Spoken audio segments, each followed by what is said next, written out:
Hey folks, this is a practical introduction to ShapeUp based on my personal experiences at Run, where I run a team of, our team at Run is about half the size of Basecamp's product engineering team. And then obviously my experiences at Rough, where I have done a lot of discovery and a lot of conversations with people doing a bunch of different product management frameworks, but some of which are ShapeUp. If you have any questions about any of the content of this talk, feel free to hit me up on LinkedIn, or if you are using Rough, you can push the little question mark in the corner and send us an email. So my best sales pitch for ShapeUp is that the book is really short. So if you're interested in ShapeUp, I would say just go read the book. It's honestly, you might be thinking about ShapeUp as like an agile-esque framework, in which case you might be thinking, where do I even start? There are experts out in the field for Agile. There's a lot of consultants. There's a lot of influencers. That's not true for ShapeUp. If you Google ShapeUp, the first thing that shows up is the book. I read this book on a flight I live in New Zealand, so from Christchurch to Wellington. And that's about an hour of flying time. So I'm a fast reader, but you can basically give ShapeUp to your whole team and say, hey, take the afternoon. And, I expect you to have read this by the end of the afternoon. It was written by this guy called Ryan Singer, who was the head of strategy at Basecamp at the time. I think now Ryan is doing more like just full-time ShapeUp stuff, which is super, super cool. He's also like a really good dude. Like I emailed him, he responds to his emails. He's very interested in hearing people's experiences with ShapeUp. So I'd recommend him as a person to look at if you're interested in ShapeUp as well. Obviously, ShapeUp was started at Basecamp, so they've got about 40 people in their product/engineering team. And I'll get into Basecamp later. So what is ShapeUp? ShapeUp's a lightweight product development methodology. I took a bit of time to come up with that descriptor because I would not describe ShapeUp as like a delivery framework in the same way that I would describe Scrum as a delivery framework, because ShapeUp does cover a lot of the stuff. In fact, I would say ShapeUp's main focus is on your planning and prioritization steps, and the delivery aspect is extremely hands-off. So if you're kind of sick of how formulaic Scrum feels, ShapeUp will be almost the opposite of that, where it's much more formulaic on the planning side and much less formulaic on the delivery side. It's not as heavy-handed as something like dual track Agile, which I would say has probably got a lot more strengths on the how you plan work side.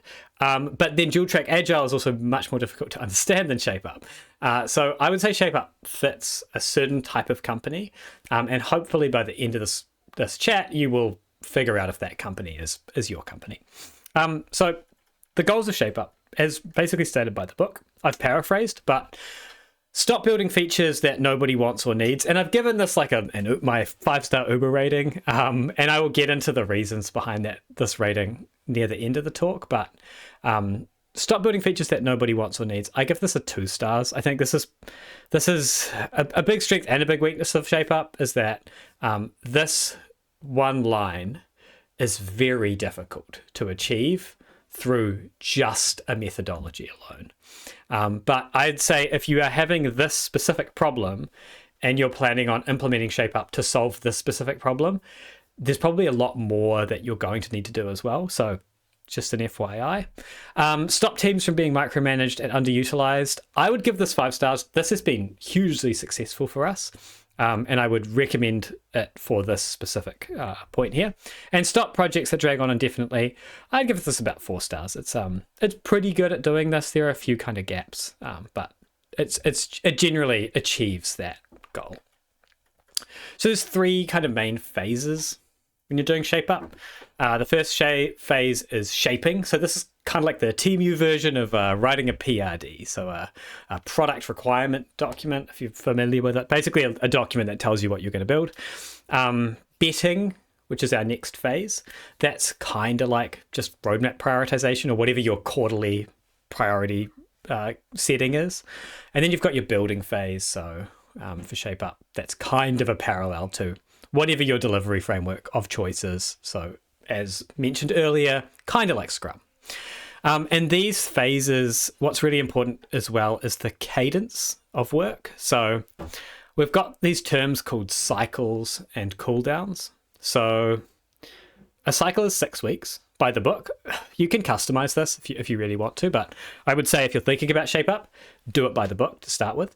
So you got 6 weeks where you're doing feature work and you're doing shaping. And remember, these terms are going to sound confusing, and I will define them more later. But what's important is that it goes 6 weeks, and then you've got 2 weeks for cool down. And cool down is unplanned work. And then you do your next cycle, 6 weeks. So when people use Shape Up, they'll talk about things like, oh, we're planning for cycle 2. And that's normally done during cycle 1. And then they'll talk about the plans and the cool down, and then they will start to implement those plans at cycle 2. So important cadence to remember. Okay, let's go phase by phase. So shaping is, if you're familiar with dual track agile, this is a lot like the discovery track. So dual track agile, we've got 2 things that run in parallel. You've got your execution and your discovery. And so this is the discovery track. If you're not familiar with dual track agile and you're more familiar with something like Scrum, this is all the stuff that happens before it hits the backlog, right? So the stuff that if you've got a product team, this is what your product team is probably doing behind the scenes. And then at some point that's going to filter down to become tickets on your backlog. So shaping is a lot more transparent than Scrum is.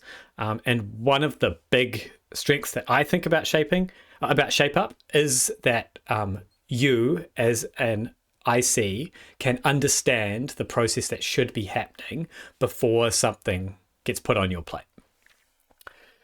The purpose of shaping is to de-risk work before you commit team time to it. So it definitely talks about things in terms of risk and in terms of costs. And this shaping work, this de-risking, is happening during the previous cycle. So if you want to start Shape Up today, you probably need to actually start your cycle in a few weeks and spend a few weeks first shaping the work that you're going to do. It's done by people called shapers, and one thing that's really important is that shapers are expensive people. So these are people like founders, product managers, or just anyone in the business that really, really understands strategy deeply. The reason you need these kind of people is because if you spend 6 weeks shaping a piece of work that is unlikely to fit in the company's strategy, then you have wasted 6 weeks of a very highly paid person's time. And so the person who does shaping needs to understand strategy at a deep level. And I'll get into some ways to mitigate that issue a little bit further down. It needs to be at the right level of abstraction. So again, this is an expertise thing. So you don't want people getting super in the weeds about the implementation details, but then you don't want people having a super loose pitch that's very vague. You need it to be at the right level of abstraction so that your average person can read it and understand it and not have too many like, well, what about this type questions. The outcome of shaping is what's called a pitch. If you're a rough user, you will be familiar with this term. So this is what we call all of our documents. Pitch, you've got a title for a pitch. Every pitch starts with a problem statement. This is very important. If you're familiar with product management, you will know that one of the most difficult things is getting people to state the problem that they're trying to solve or to dig into the underlying problem they're trying to solve. So this basically cuts through that noise, and when you create a pitch, you need to say the problem you're going to solve. The next thing is your appetite. So your appetite is like that aforementioned de-risking conversation. So an appetite is the amount of time you're willing to spend solving this problem. So you're thinking about appetite kind of like risk. So if the problem you're solving is hunger, you might not need, for instance, like a 5-course fine dining dinner.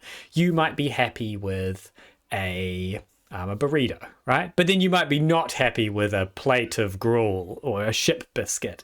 So your appetite is representative of that. You're saying, I'm happy to spend this much to solve this problem. And if we were to spend more than that, I would think that the problem is not worth that amount of time. Time in most businesses equates quite strongly to money, so appetite is also a pretty strong abstraction for the amount of money you're going to spend. Your solution is just a text description of how you expect this problem will be solved, but this is not prescriptive. So this is saying, this is like an outcome of the conversations that you have during shaping where you think the problem will be solved this way. But what is crucial is that this is not prescriptive. So the team who's going to do this pitch are going to have autonomy to solve the problem given how they see fit within the appetite, and everything underneath this is basically a suggestion. A very important suggestion, but a suggestion nonetheless. Next is what I consider the most important part of a pitch, which is your fat marker sketch. So your fat marker sketch is, I would say it's very similar to a wireframe. So very loose design-centric ideas around how you think this is going to look when it's implemented. And the reason why I think this is the most important part of a pitch is because this is where most conversations get centered on. So you'll find when you do a pitch that you're not going to get a huge amount of engagement from just the problem statement, appetite, and solution. As soon as you start drawing things down, you're going to get a bunch of people with opinions talking about it. And in my opinion, that's very, very, very useful because it's better to have those conversations now than to have them once you've built the entire feature. Next is the breadboard. So the breadboard is basically like a user flow diagram. It's just saying, hey, they go here, they click this, they do X, they do Y, this might pop up. So you're describing the flow that a user will take through the system. And again, what I think is great about the breadboard is just that it promotes discussions with stakeholders. Finally, you've got your no-goes and rabbit holes. The book separates these. I actually lump these together quite a lot. What we've found is that we don't usually speak in terms of no-goes and rabbit holes. We usually speak to what is in scope and out of scope. But the book does describe these as no-goes and rabbit holes. So no-goes, the things you're not going to do, and rabbit holes are like the things that you might be sinking a lot of time into. In my opinion, if you've identified things you might sink a lot of time into, you should do more shaping. And no-goes is just stuff that you're putting out of scope. So I think it's better to have those in the context of what's in scope, what's out of scope, where's the line. So that's a pitch. That's the outcome of shaping. So next you've got your betting meeting.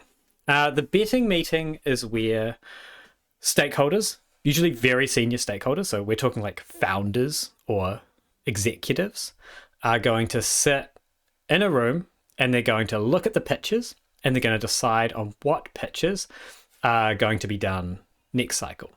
And this is described as betting. So you've got another concept, which is there's a baked in element of risk there, right? You're not sure. You're placing a bet. So you're saying, I'm going to bet 6 weeks or one cycle of work to solve this problem.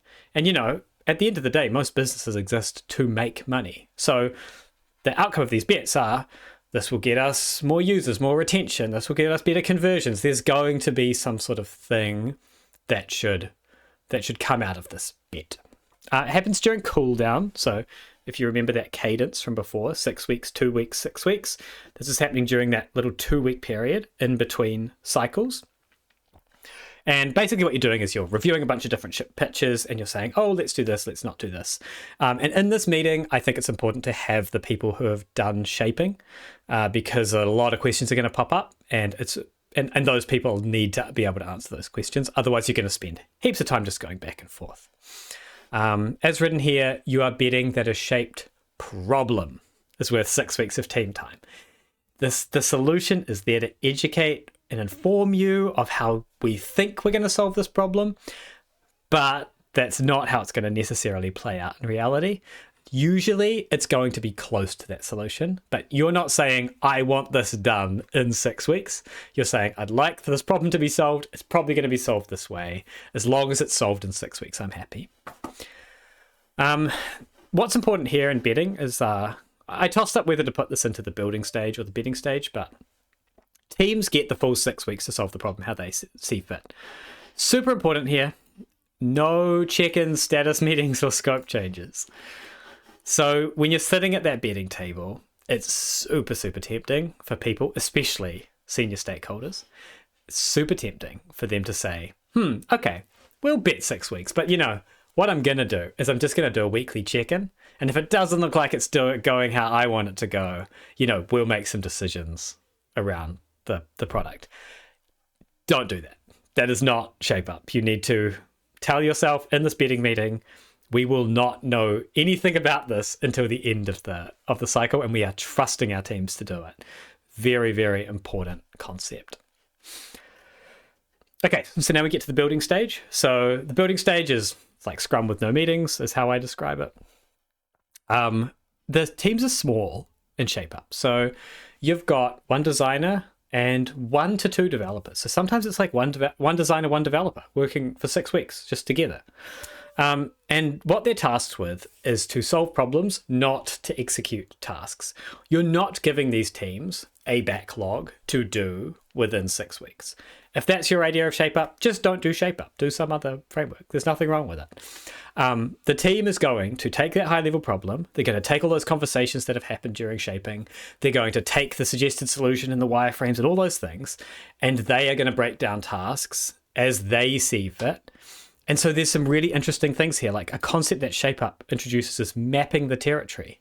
Because you've got 6 weeks to work on this stuff, you can spend a whole week just de-risking things. You can say, all right, okay, I'm not really confident with this pitch. I'm going to spend a week investigating. I'm going to spend a week talking to stakeholders. I'm going to spend a week doing X or Y. And that's just not something that you have power to do normally in Scrum as an IC. Normally, by the time you're working on something, the decisions have been made for you. And this is the reason why Shape Up usually has really, really good outcomes. It's because you're giving ICs the autonomy to make those decisions themselves. And so there's this concept in Shape Up, a great concept called scope hammering. So you're trying to solve a problem in a given time frame. And so when it looks like one part of that solution is difficult, midway through building it, you start to cut scope. You're saying, okay, if we take this thing away, can we still solve this problem? And that's what Shape Up calls scope hammering. So you hammer down the scope until you've got the bare minimum of what you need to solve the problem. And most cycles, this doesn't really play out like this. Most cycles, you just do what you planned. But the team is the person who is making the decision on cutting down the scope to the smallest amount. And if they cut down the scope to the point where the problem's not solved, the team has what's called a circuit breaker. And they can just basically pull the plug on the whole cycle and say, like, look, this bet was not a good bet. We are not going to be able to achieve what we want to achieve in the time frame. We're not going to be able to solve this problem. I think we have to go back to the drawing board. We have to reshape this work. We have to rethink through this problem. And that's very powerful because it stops you sinking weeks and weeks and weeks and weeks of time into things that are just not worth it. And then finally, you've got cooldown. Now, cooldown's not necessarily like a phase of Shape Up, but it's a really cool concept. And I think it's one of the reasons that Shape Up works so well. So in cooldown, you've got 2 weeks to just to do stuff that didn't fit into the cycle, right? And I think if you're familiar with any sort of product development, you know what I'm talking about when I say that. The stuff that you didn't really think about. So people finish up shaping here. This is when your betting meeting happens. This is when a lot of bugs get fixed or chores get done by the dev team. And in general, it's just where unallocated work happens. And that term is crucial. Unallocated work. We do not plan work for cooldown.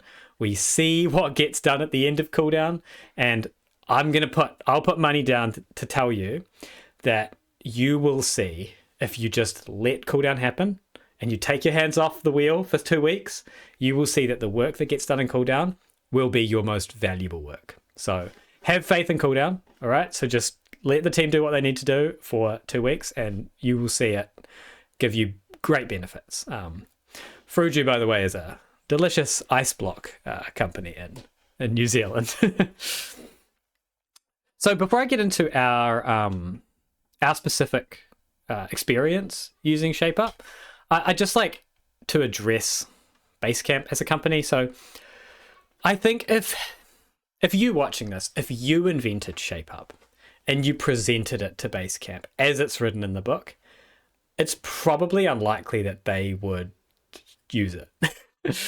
They would probably redefine a lot of the concepts. They would probably rewrite some of it, and they would package it into a different thing, and then they would use that thing for them. So I'm not using this necessarily to throw shade at Basecamp. I'm just saying that Basecamp, they've got their pros, they've got their cons. They have different things within the company that is not going to be the same as your company.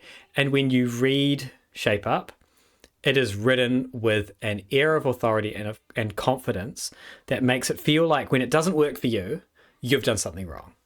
And that's just not true. So when you use ShapeUp, if something doesn't feel like it's working, I would say give it a cycle, right? Don't just hit the first hurdle and give up.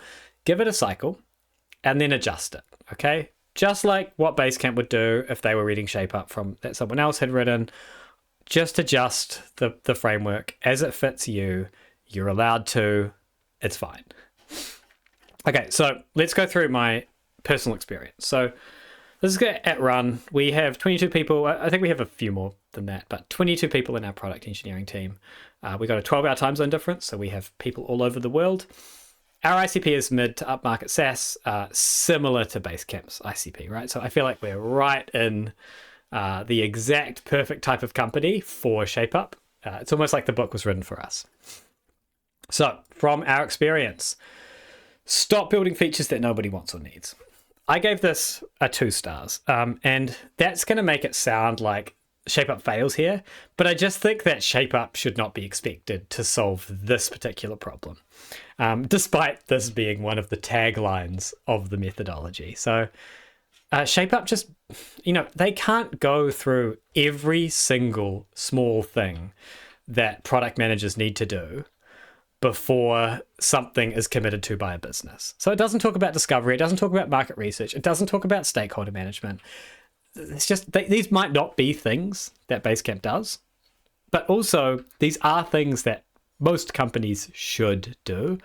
And so I'd say that this is something you need to supplement ShapeUp with. You still need the product management basics for most companies. We have a series on product management basics if you look in our articles section. And so this is something that I think ShapeUp cannot succeed in this stop building features nobody wants or needs by the book, because it just doesn't dig into the reasons or the motivations why people want or need features. That said, I'm going to almost contradict myself here. I think shaping is the best part of ShapeUp. And the reason for that is that all of these things that I've written above, these are complex things that people spend their entire careers focusing on. I don't think ShapeUp should be required to describe all these things. What ShapeUp has done a really, really good job of doing is describing what the output of shaping should be. And because of that, it lets every single person in the company take part in the decisions that need to go in to shaping work. So they can say, I can, as an engineer, look at a pitch and say, where's my fat marker sketch? Where's my breadboard? There's no appetite here. I can use this terminology and I can talk to people, sometimes founders of a business, sometimes people with a disproportionate amount of power in a business, and I can ask them to fix their pitch. And that's an extremely powerful thing. And so for me, shaping is the thing that, I'm giving it 2 stars, but it's also the thing that I think is the best part of ShapeUp. So my recommendation is do ShapeUp, do create pitches, but just be aware that you still need to do a bunch of that product management stuff behind the scenes. The people doing shaping still need to understand product management in order to come up with a good pitch. But by golly, it is fantastic to create a pitch and then have lots of people in the company be able to come back to that pitch and say, I think this could be improved in this way. And they would normally never get to take part in that conversation. And those conversations would happen midway through building it. And, that's an extremely expensive time for that to come up. So, yeah, very happy with shaping. as a concept. So stop teams from being micromanaged and underutilized. I've given this 5 stars. It's 5 stars with a bit of an asterisk. The asterisk being, if you're a founder and you're watching this talk, or you're a high-level executive, and you are able to leave your teams alone for 6 weeks, ShapeUp is going to work super well for you. If that doesn't sound like you, and that's fine, you might feel like you really want to be more involved in the day-to-day operations of your company, it's going to be tough to implement ShapeUp. You have to step back. You have got to give your teams autonomy. And some of that stuff is tough because there's an underlying assumption here that the people that you have hired are extremely high performing. They are adept at their jobs, and they understand the market reasonably well. So these all speak to this idea of somebody who's probably paid quite a lot. So I know that that's not an option for a lot of businesses. So if you have, for instance, like an outsourced shop overseas, and you're trying to save money on your implementation, it might not be possible to just give them full autonomy for 6 weeks. You may need to be in the weeds. And for that reason, ShapeUp, it might just not work that well for you. If, however, you have a bunch of very, very capable, highly skilled people that understand the work they're doing and want to have more of an impact, ShapeUp is going to be perfect. So this is kind of like a two-way advantage. So when you stop teams from being micromanaged and underutilized, those are not positive words, right? Micromanaged and underutilized, those feel like human beings that want their high-level executives to just leave them alone so that they can work. So you get more work done through ShapeUp, and also the work that you do is done by people who feel a sense of agency about that work. So they feel more impactful, which means that they work even better, and you are giving those people even more time. So it's kind of a win-win, but there's a lot of personalities in every business.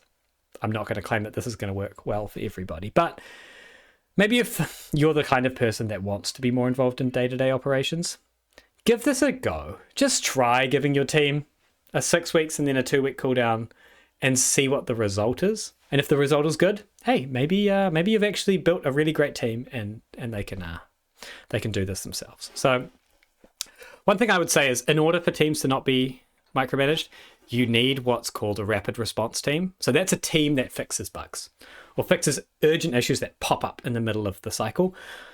In ShapeUp the book, they kind of talk about this, but I suspect that Basecamp doesn't have a lot of urgent things that pop up.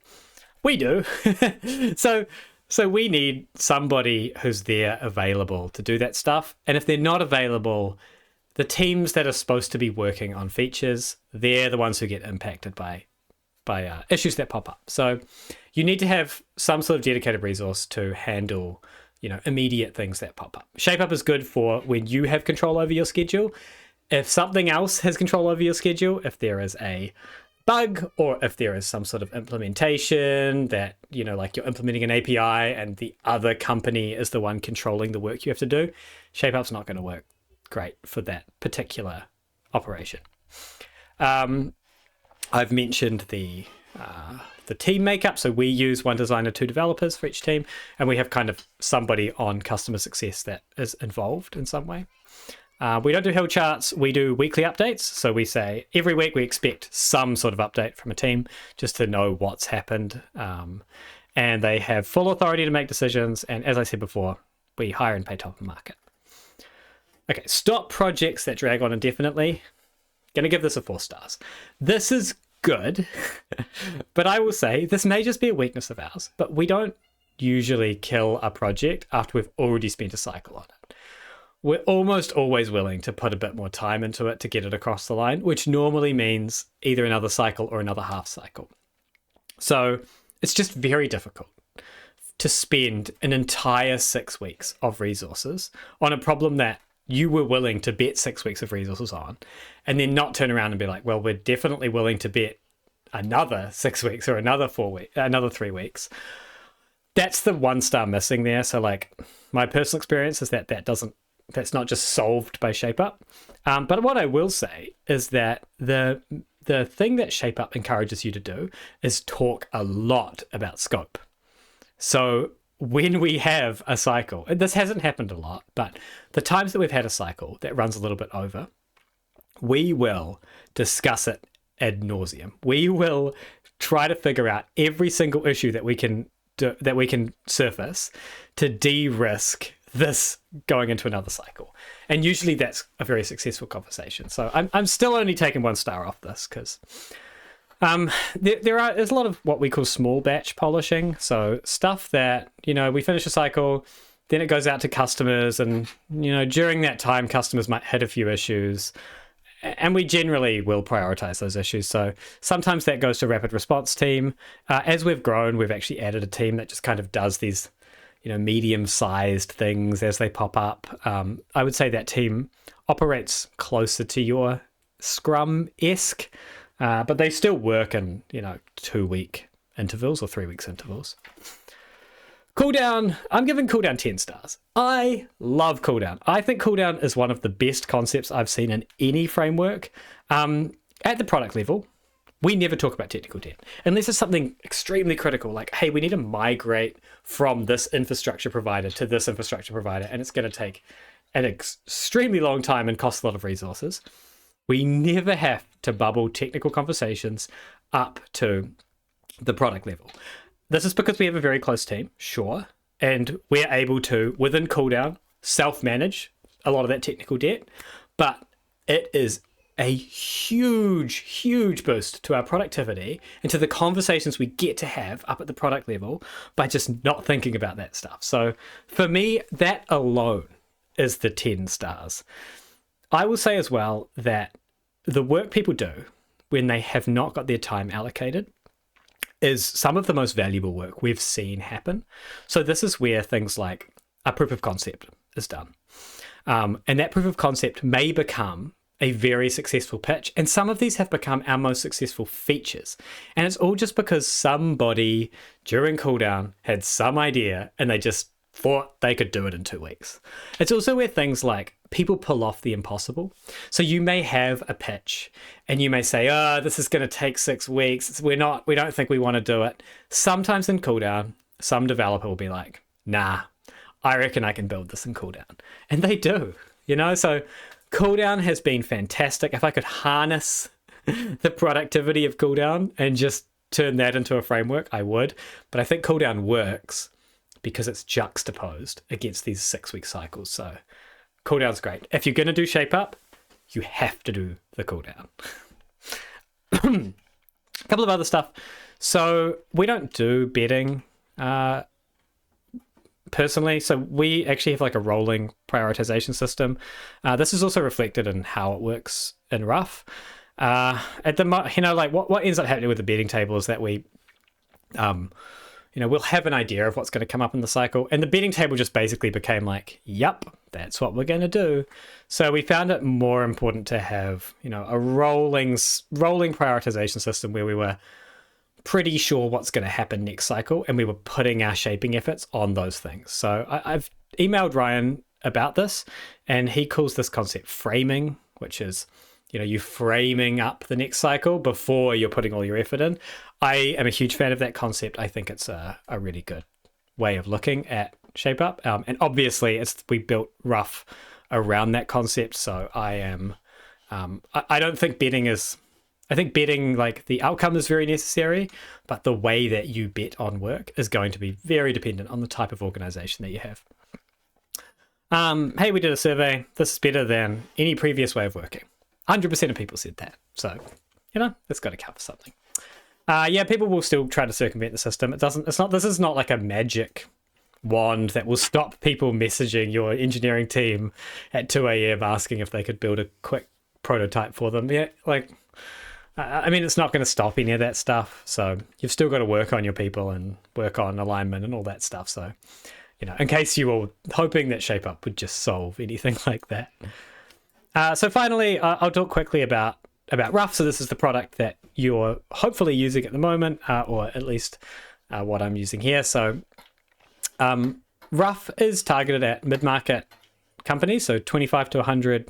We can support up to 200 people, SaaS with lean or no product teams. So the reason that we have picked that market is that one of the big advantages we saw with Shaping was the democratization of pitching. We really loved that everybody could participate in that pitching process. And so we wanted to really lean into that. We wanted to say, okay, what does it look like when everybody is involved, or everybody understands the strategy of a company, when everybody understands what we're trying to achieve? Like, how much better does it look when everyone is thinking the same thoughts? So our main focus of Rough is on alignment. It's about, hey, we have a bunch of things that we're thinking about. Hey, I'm stepping into these meetings. Hey, I'm at this conference. Hey, I'm having these thoughts about our product. Our opinion is that you want to push those thoughts out into the open as quickly as you possibly can and get your team rallying around them, because those thoughts turn into the pitches, which turn into the prioritization. And in most cases, actually, it goes thoughts and feelings, prioritization, and then the pitches, right? So alignment is our big problem that we solve, and then prioritization is also the big problem we solve. We don't have Gantt charts. We don't have any way to do concurrent prioritization. You can't say this one, then this one, then this one. They're all number one priority. In Rough, you have a number one priority. You have a number two priority. And as I mentioned before, that is a rolling priority. So the whole company is aware when priorities change. Cool feature we have is whiteboard. So this entire talk has been on a Rough whiteboard. It's just inside a pitch called Shape Up Talk. And so, here's the product. Here's a pitch. This is something coming up if you'd like to see behind the scenes of Rough. And I hope that through this talk, you have learnt a bit about Shape Up. If you're more interested about it, if you have questions about it, feel free to message me. Probably the easiest channel would be on LinkedIn. Otherwise, little question mark in the corner here, send us an email, and we'll be happy to chat about Shape Up. We always are.